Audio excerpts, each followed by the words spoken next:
আজকে আহলে হাদিসদের হীনম্মন্যতায় ভোগার একটা উদাহরণ আপনাকে দেই। সেকুলারিজম এবং ন্যাশনালিজমের বিরুদ্ধে উনি বলেছে, উদাহরণটা বুঝতে হলে একটু সেকুলারিজম বুঝবেন, একটু ন্যাশনালিজম বুঝবেন। উনি বলেছেন কওমিয়াত, কওমিয়াত মানে ন্যাশনালিজম।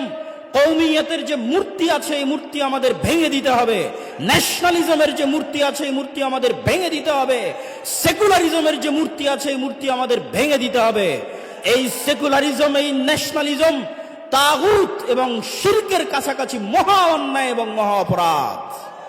কিন্তু দুঃখজনক হলেও সত্য কি জানেন, আমরা আহলে হাদিসরা যে ব্যক্তি নাভির নিচে হাত বাঁধে, যে ব্যক্তি রাফুল আদাইন করে না, তাকে অপছন্দ করি ঠিকই, কিন্তু একটা দল যখন সেকুলার পার্টি করে, ওই সেকুলার পার্টির যখন নেতা হয়, তো ওই সেকুলার পার্টির নেতাকে কোন লজ্জায় গর্বের সাথে বলেন যে সে আহলে হাদিস?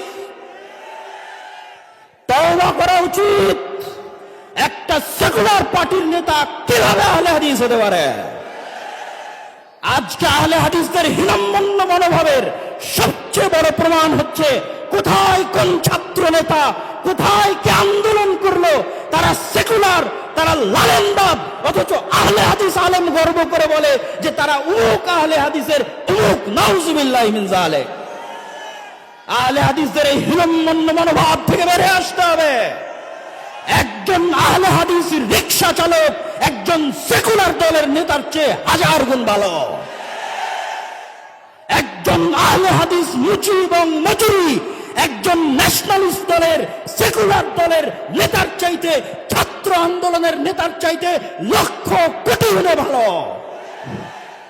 অথচ আহলে হাদিস আলেমের সন্তান যখন প্রধান উপদেষ্টার দরবারে গিয়ে নিজেকে আহলে হাদিস দাবি করে, তখন কেন গায়ে জ্বলে?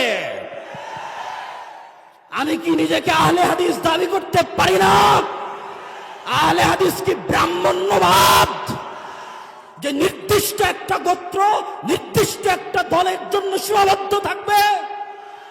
পৃথিবীর আশেপাশে কোণে, উত্তর থেকে দক্ষিণ, পূর্ব থেকে পশ্চিম, যেখানে যারা কোরআন এবং সহিহ হাদিসের মতবাদের উপর অটল থাকবে তারাই আহলে হাদিস।